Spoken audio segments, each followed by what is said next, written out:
Assalamualaikum warahmatullahi wabarakatuh dan selamat siang menjelang sore. Waalaikumsalam warahmatullahi wabarakatuh. Baik, terima kasih atas kesempatan yang diberikan kepada kami kelompok 3 untuk menjadi moderator dalam diskusi kita pada siang hari ini. Dan untuk mengefisienkan waktu, langsung saja kami persilakan kepada kelompok 2 untuk memaparkan dan mempresentasikan materi diskusi yang sudah diberikan. Waktu dan kesempatan kami persilakan. Baiklah, saya akan membacakan judul materi kami, yaitu A. Hakikat manusia dan kebutuhan pendidikan.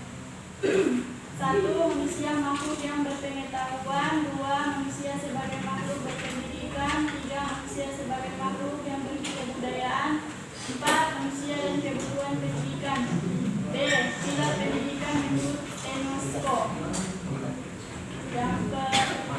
Ada 4 pilar-pilar pendidikan universal dirumuskan oleh UNESCO, yaitu learning to know, belajar untuk menguasai. Pilar ini berpotensi besar untuk mencetak generasi muda yang memiliki kemampuan intelektual dan akademik yang tinggi secara implisit. Learning to know bermakna belajar sepanjang hayat. Konsep learning to know mensyaratkan bahwa pendidikan harus mampu berperan sebagai yang pertama, guru berperan sebagai sumber belajar, kemudian guru sebagai fasilitator, kemudian guru sebagai pengelola, kemudian guru sebagai demonstrator, kemudian guru sebagai pembimbing, guru sebagai mediator, dan yang terakhir guru sebagai evaluator dan kiat menjadi guru favorit. Kemudian yang kedua, learning to do, belajar untuk menyerapkan. Sekolah sebagai wadah masyarakat belajar hendaknya memfasilitasi mahasiswa untuk mengaktualisasikan keterampilan yang dimiliki serta bakat dan minatnya agar learning to do dapat berealisasi. Kemudian yang ketiga, learning to do, belajar untuk menjadi. Learning to do yaitu proses untuk membentuk manusia yang memiliki jati dirinya sendiri. Kemudian yang keempat, learning to live together, belajar untuk dapat hidup bersama. Learning to live together yaitu belajar untuk bekerja sama melalui proses bekerja samanya. Hal ini sangat diperlukan sesuai dengan ketuntutan dalam masyarakat global di mana manusia baik secara individu maupun secara kelompok. Kemudian akan dilanjutkan oleh Rika. Masuk bagian C, ciri-ciri pendidikan abad 21. Ciri abad 21 menurut Kemendikbud adalah tersedianya informasi di mana saja dan kapan saja. Adanya implementasi penggunaan mesin mampu menjangkau segala pekerjaan rutin dan bisa dilakukan di mana saja. Hidayat dan Patras menjelaskan kebutuhan pendidikan abad 21 menurut Patrick Slattery dalam bukunya Curriculum Development in the Postmodern, yaitu pendidikan yang berdasarkan beberapa konsep sebagai berikut. Konsepnya itu yang pertama, pendidikan harus diarahkan pada perubahan sosial. Yang kedua, pendidikan harus berdasarkan pada 7 hal utama. Yang ketiga, konsep pembelajaran, pengembangan kurikulum dan penelitian. Yang keempat, membuat guru merasa sejahtera dalam kegiatan pembelajaran. Pengertian abad ke-21. Kehidupan pada ke-21 peradaban semakin maju, demikian pula dengan adanya pendidikan, dunia semakin terbuka. Kegiatan semakin modern bahkan menuju ke arah globalisasi. Kualitas SDM yang diperoleh melalui pendidikan dan pelatihan merupakan kebutuhan dari manusia abad ke-21 ini. Yang keenam, arah tujuan pendidikan nasional abad 21. Pendidikan nasional abad 21 bertujuan untuk mewujudkan cita-cita bangsa, yakni masyarakat bangsa Indonesia sejahtera dan bahagia dengan kedudukan yang terhormat setara dengan bangsa lain dalam dunia. 7 paradigma pendidikan nasional abad 21. Warga dunia abad 21 dituntut terlatih mempergunakan kekuatan argumen, daya pikir dalam hal ini pendidikan ditantang menciptakan tata pendidikan yang dapat ikut menghasilkan sumber daya pemikiran yang mampu secara mandiri ikut membangun tatanan sosial dan ekonomi. Langsung masuk ke prinsip-prinsip pokok pembelajaran abad 21. Yang pertama itu education. Pendidikan harus berkolaborasi. Yang kedua yaitu belajar harus memiliki konteks. Yang ketiga yaitu pembelajaran harus berpusat pada siswa. Dan yang keempat, yang terakhir yaitu sekolah harus diintegrasikan dengan masyarakat. Baiklah, selanjutnya akan dilanjutkan oleh teman saya.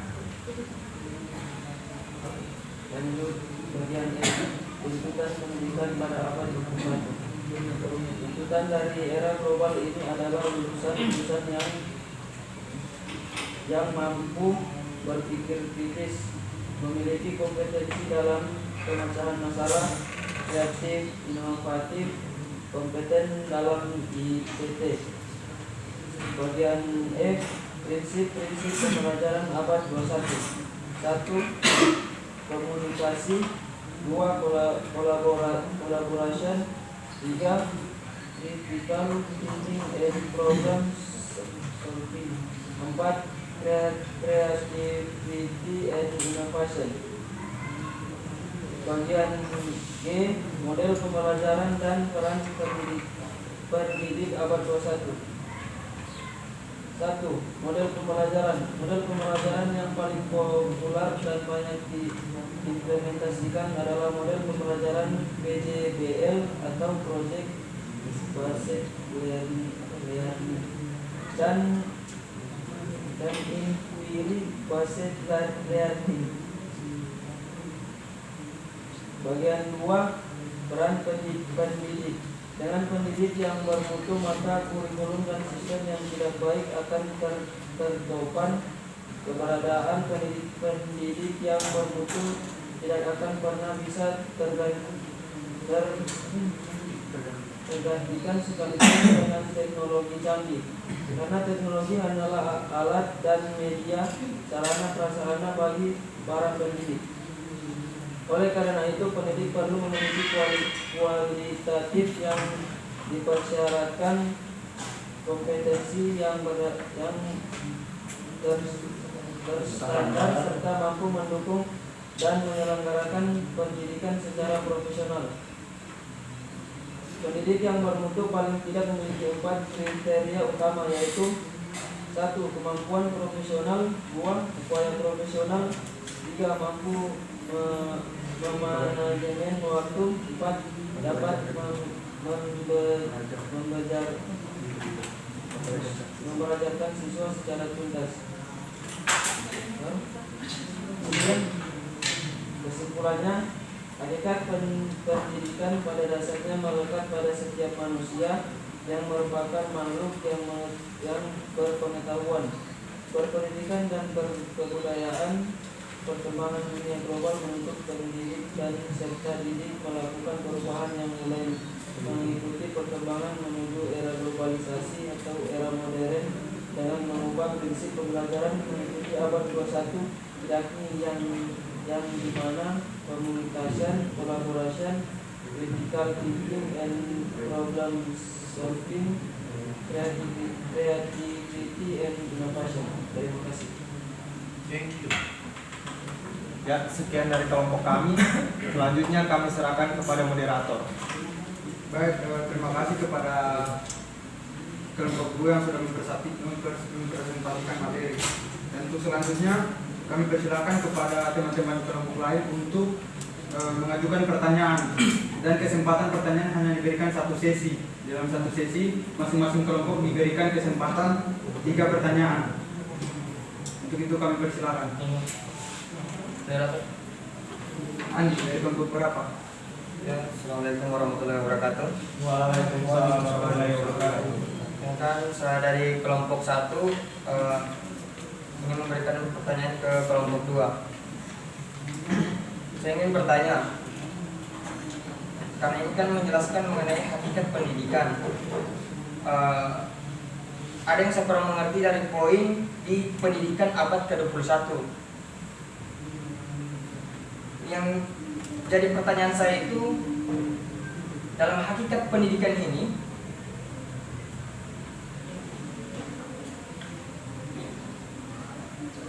yang dimaksud dari implementasi menggunakan mesin ini seperti apa? Implementasi penggunaan mesin. Ya. Poin keberapa itu? Mesin. Implementasi. Iya, implementasi.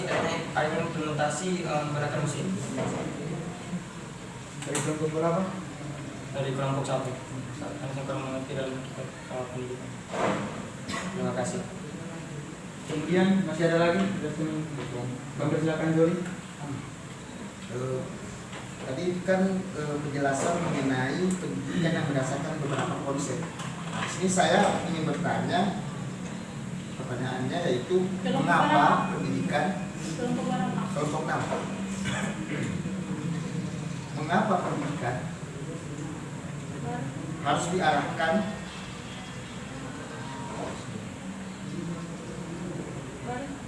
pada perubahan sosial? Terima kasih.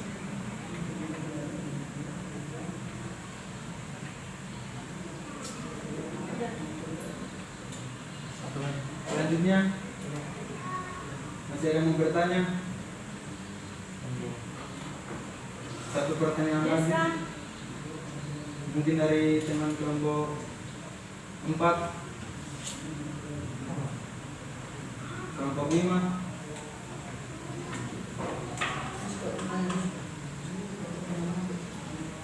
Kelompok 8.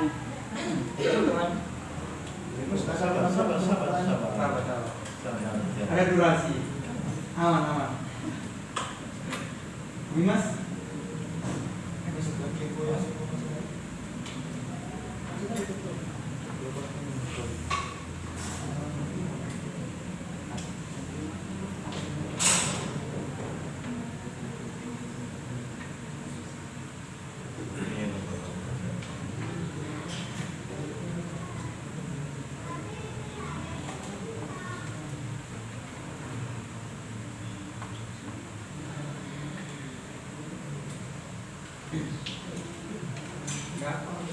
Oke, kami dari kelompok 8 ingin bertanya, Silakan ke kelompok 8.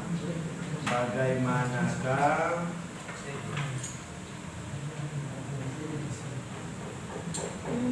cara untuk mendidik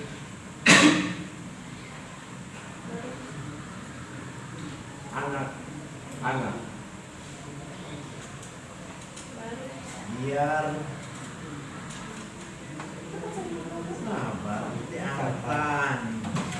bagaimanakah cara mendidik anak-anak biar agar bisa menjadi agar menjadi orang yang berakhlak. Ya.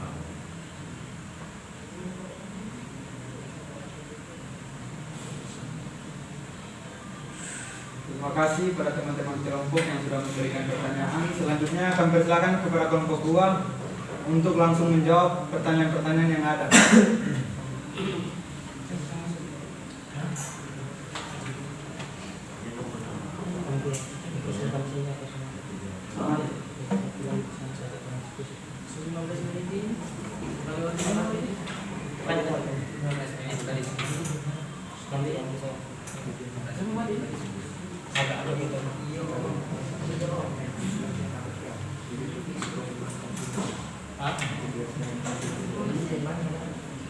Mungkin teman-teman lain abad ada yang mau langsung menjawab. pendidikan abad ke-21.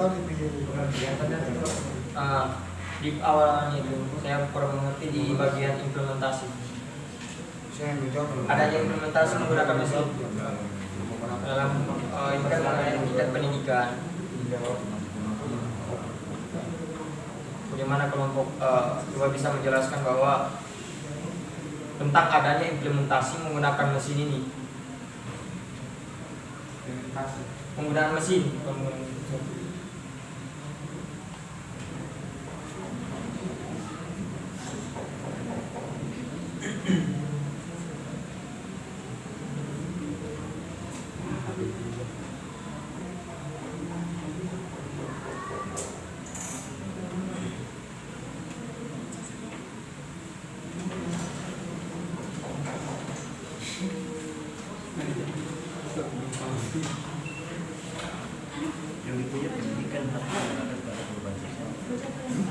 Baik, kami persilakan kepada kelompok 2 untuk menjawab pertanyaan dari kelompok berapa?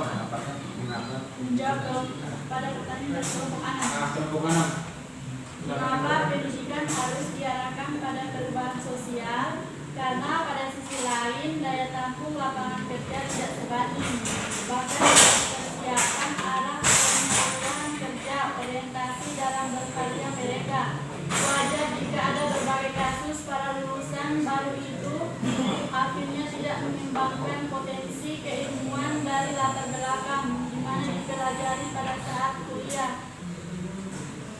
Seadanya yang penting kerja.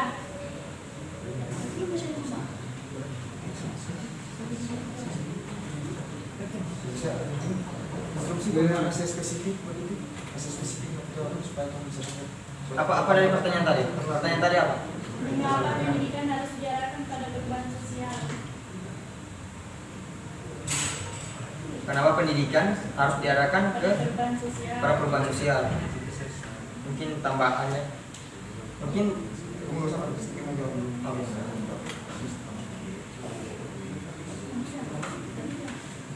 Mungkin bisa diperjelas. boleh kasih spesifik Jeli kurang paham katanya. karena apa banyak Kasih contoh saja. Spesifik dalam artian singkat baik.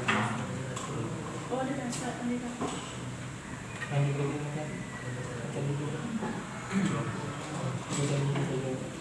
Mengapa pendidikan harus diarahkan pada perubahan sosial?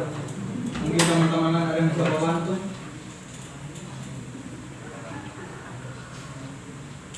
Mengapa pendidikan harus diarahkan pada perubahan sosial? Topel kelompok anak. Kelompok 6. Mengapa Pendidikan harus diarahkan pada perubahan sosial? harus diarahkan dengan perubahan sosial? Ya, Silakan kelompok 2. Sabar dulu. Itu saya akan tambahkan pendidikan harus diarahkan ke masyarakat sosial. Ya. Pada perubahan sosial. Pada perubahan sosial itu menurut saya karena manusia itu kan makhluk sosial. Manusia itu pasti bergaul, otomatis kalau sosialisasinya itu terhadap manusia lain itu tidak bagus, pasti akan setengah mati. Dia karena berpendidikan tinggi atau bagaimana, kalau sosialisasinya yang ada itu di manusia lain itu tidak bagus, atau misalnya bagaimana menjalani sosialisasi dengan teman sendiri itu susah, apalagi nanti nggak menjalani sosialisasi dengan teman-teman yang baru, ya teman di kantor atau apa gitu. Makanya manusia itu pendidikan itu harus diarahkan ke apa tadi, perubahan sosialnya. Makanya harus begitu, kayak istilahnya kayak bagaimana orang manusia, intinya manusia itu makhluk sosial. Jadi sosialnya itu penting sekali, membangun relasi, sosialisasi begitu. Makanya pendidikan itu harus diarahkan ke sosialisasi, sosial. Oke, jadi tadi kan yang bilang harus diarahkan ke sosialisasi. Jadi begini, misalnya kalau macam orang ini dari masing-masing orang kan punya pemikiran, punya karakter yang berbeda-beda. Entah itu dia menerapkan sosialisasi terhadap masyarakat atau tidak, itu karena kan orang punya karakter berbeda. Nah di sini kalau macam misalnya seandainya orang membawakan orang pendidikan itu melalui sosialisasi. Misalnya kalau macam misalnya orang karakter tidak baik, orang mengadakan sosialisasi, mengadakan. Oke, terus. Tunggu. Terus. Oke. Sabar. Andi, bagaimana pendapat? Saya tangkap poinnya. Jadi di situ kan di pertanyaan dia, apa gunanya pendidikan ketika kita sudah di ruang sosial? Perubahan sosial. Di perubahan sosial. Iya, harus diajarkan di perubahan sosial yang ada. Nah, itu gunanya manfaat pendidikan. Dengan manfaat pendidikan itu bisa melatih keterampilan orang untuk turun ke ruang lingkup masyarakat sosial. Seperti penjelasan yang saya dapat, peranan penting pendidikan dalam kehidupan, dalam perubahan sosial ini masyarakat ialah untuk membekali dan mempersiapkan masyarakat untuk menjadi lebih baik dan menghadapi serta mengatasi berbagai permasalahan yang terjadi akibat dari perubahan sosial. Jadi dari pendidikan itu dia bisa menciptakan atau bisa menguasai untuk persiapan masyarakat untuk menjadi lebih baik, menghadapi dan bisa mengatasi berbagai permasalahan yang terjadi dari pendidikan ini. Ketika dia terjun ke lingkungan sosial, dengan adanya pendidikan, dia sudah bisa melatih keterampilannya ketika turun ke sosial. Nah, dari pendidikan ini sudah pasti diajar mengenai karakter, sikap, adat, kemudian berbagai hal yang cenderung ke pendidikan itu tuh untuk persiapan ketika turun langsung ke lingkungan sosial seperti itu. Oke, jadi bagaimana? Kalau seandainya karakternya belum terbentuk bagaimana? Apa yang harus dilakukan? Tambah sabar. Kelompok 2. Silakan. Karakter itu dari pendidikan. Iya, maksudnya pendidikan. Makanya dari pendidikan itu baru ke di sosial. Apa tadi pertanyaan tadi? Masyarakat. Apa pendidikan masyarakat? Ya, baru diarahkan ke perubahan sosial. Iya, Makanya dari pendidikan masyarakat itu kan membentuk yang- karakternya mana? Oke. Nah, Gitu. itu kan begini. Tadi kan yang bilang ketika orang berpendidikan otomatis orang sosialisasikan ke masyarakat. Nah, di sini seandainya kalau macam orang berpendidikan tinggi tapi orang karakter tidak baik, kira-kira bagaimana bicara supaya orang bisa sosialisasikan orang ilmu pengetahuan atau keterampilan kepada masyarakat. Itu saya maksud supaya bisa menciptakan perubahan sosial. Untuk berkarakter dulu. Iyo, seandainya ada karakter buruk. Ya, saya tambahkan sedikit ya. Saya tambahkan sedikit mengenai karakter. Ya, Nah, Dari mengenai kelompok karakter. berapa itu? Ya, kelompok 8 saya mewakili. Jadi singkat saja. Terima kasih atas kesempatannya mengenai karakter manusia ya. Karakter masing-masing. Ketika turun ke masyarakat tidak bisa bersosialisasi, itu kembali pada diri kita sendiri. Bagaimana kita berpikir bahwa karakter kita ini sudah terbentuk atau belum? Itu kembali pada diri kita sendiri. Di situ kita pelajari bahwa saya untuk saat ini saya belum siap menjalani atau menghadapi masyarakat dengan secara umum, secara luas, terbuka. Jadi di situ kita perbaiki diri kita sendiri. Kita tahu bahwa karakter kita belum bentuk saat ini. Maka dari situ kita pelajari kembali lagi. Kita pelajari bagaimana saya bisa bentuk karakter saya. Kemudian ada turun ke masyarakat lagi. Itu kita sudah memahami diri kita sendiri, bahkan karakter kita sudah terbentuk di situ. Ya mungkin cuma itu. Sekian dan terima kasih. Masih ada, sabar jelaskan sedikit. Jadi karakter itu dari dalam dirinya kita sendiri. Kalau nggak berkarakter buruk itu berarti memang dari dirinya anak sendiri tidak mau berubah. Begitu. Bagaimana? Jadi sekian dari saya. Terima kasih. Maaf. Ya. Terima kasih para Joni yang sudah menerima jawaban dari kelompok 3. Apa? Udah lanjut. Makanan punya. Kelompok anak punya tadi. Itu kelompok anak. Kelompok anak. Dia kelompok Dia bikin pusing moderator juga.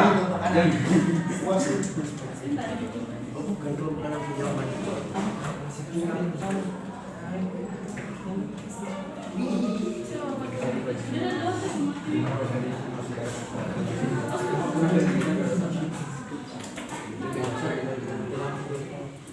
Spot dulu.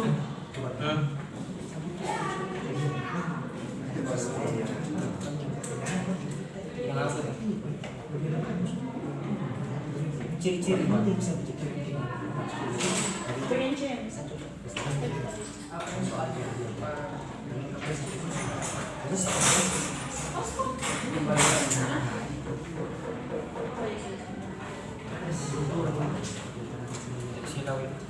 Iya, tutup pintu belakang tutup. Silakan. Iya. lampu. Oh, mati lampu. Sudah itu saudara. Ya, lanjut. Ya lanjut. Silakan kelompok 2 untuk menjawab pertanyaan-pertanyaan.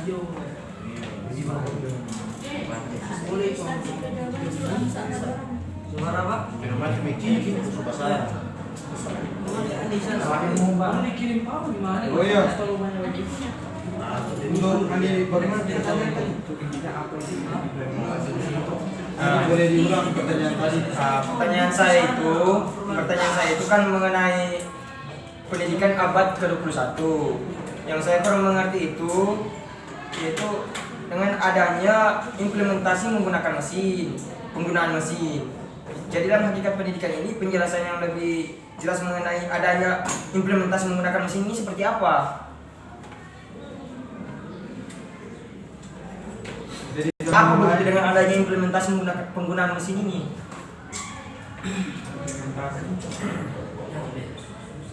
Mungkin ada teman-teman lain yang bisa membantu. Ada bisa dari kelompok 8.